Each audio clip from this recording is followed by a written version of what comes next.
but in splendid isolation at the moment. Well clear is Betterzippit. Jason Grimson, great to have you over here in Western Australia. Betterzippit representing the Tab Touch slot for the first ever edition of the Nullarbor. How excited are you to be here?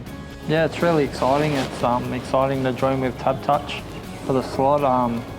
It's great weather here and it's the first time I've been here and it's quite welcoming. Sitting in here at the stands at Gloucester Park, I'm sure you've watched racing at Gloucester Park over on the East Coast for quite some time. What's it like to actually get here and see what it all looks like? It's quite good actually. I like how it's right in the city, and when you're sitting in the grandstand, you're right on the track, you can see the action. It's a small circuit, you can see everything that happens, which is really good, and yeah, it's quite nice. What sort of a horse are you bringing over in Betterzippit? He's a horse on the way up. He's quite a good gaited horse, which you really need here. His temperament's good, he's got a good constitution, he travels well. We haven't really found the bottom of him yet. All of that being said, what do you feel in the short time that you've had him is his best asset?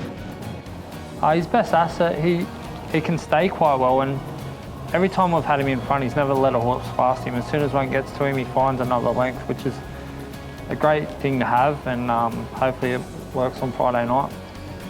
What do you make of the locals that you'll be going up against? Magnificent Storm, Lavra Joe, Horse Senior's got a couple in the race. From your observations of watching so far, what do you make of it all? They're all quality horses and they've been at the top level for a long time, which is quite good for them.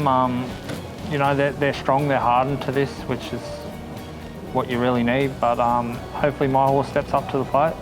You're no stranger to slot racing. Of course, New Zealand last year, you've had success over there, and obviously you've had success over on the East Coast, which we'll touch on very shortly. But what sort of an impact has the Nullarbor made on the East Coast? When I first heard about it, I didn't really think much, and then the more everyone started talking about it, I thought, yeah, I want to be a part of that. You know, it's the first thing. I thought that last year with the race by Grins, I wanted to be a part of it, and once I got the call, I was pretty keen to get a horse over here. Tab Touch as the sponsor, is there any extra pressure, do you feel, obviously, given that it is the Tab Touch Western Trilogy, that you're representing Tab Touch, or you just take that in your stride? Just taking it in my stride, you know. The team there have been really good with me. We've talked once or twice a week, you know, and they've been welcoming.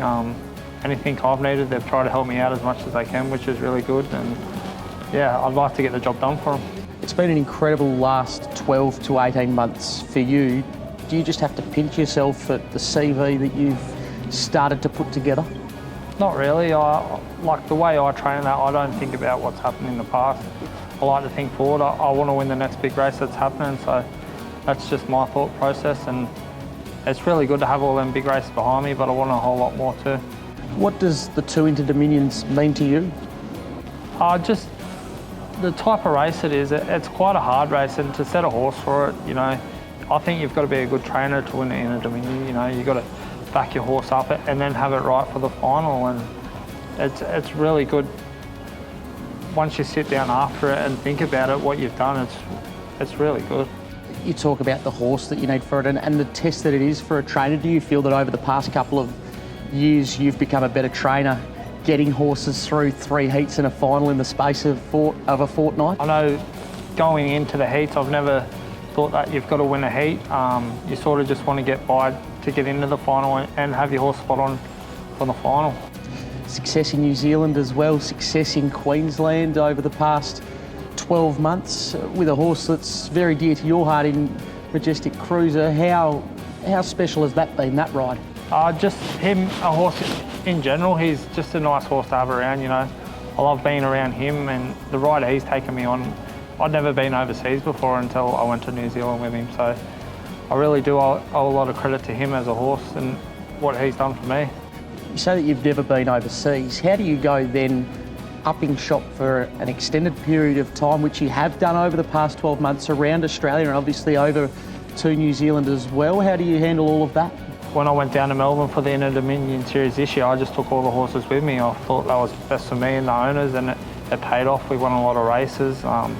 But in saying that, you've got to have good staff too at home if you're going to leave horse at home. Know that the job's going to get done right.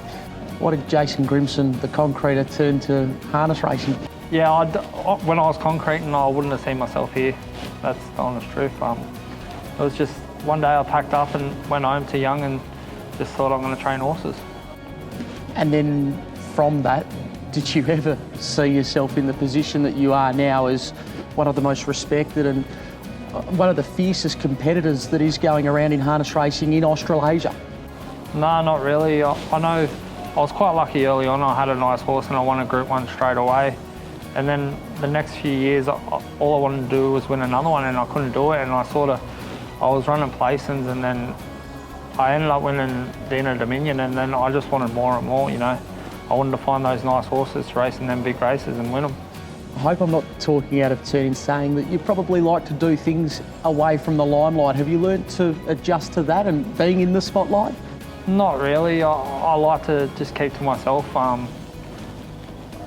It's sort of hard for me. I've never really grown up to do any of that stuff, but I think in the last 5 years I've probably gotten a little bit better. I wouldn't say I'm perfect at it yet, but yeah, I definitely think I've gotten a bit more confident with it.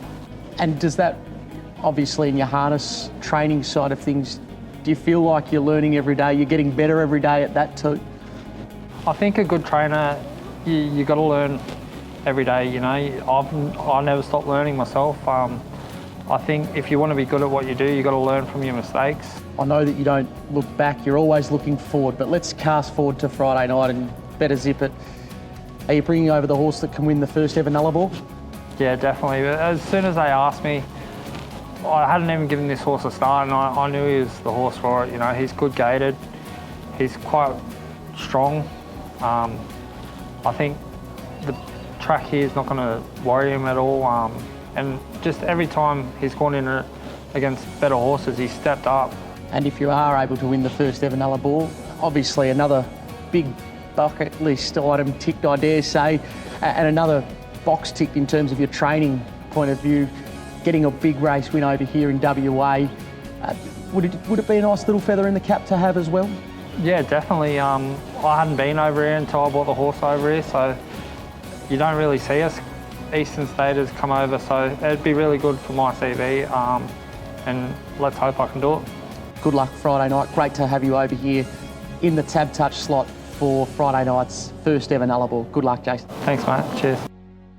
What are you really gambling with? For free and confidential support, call the number on the screen or visit the website.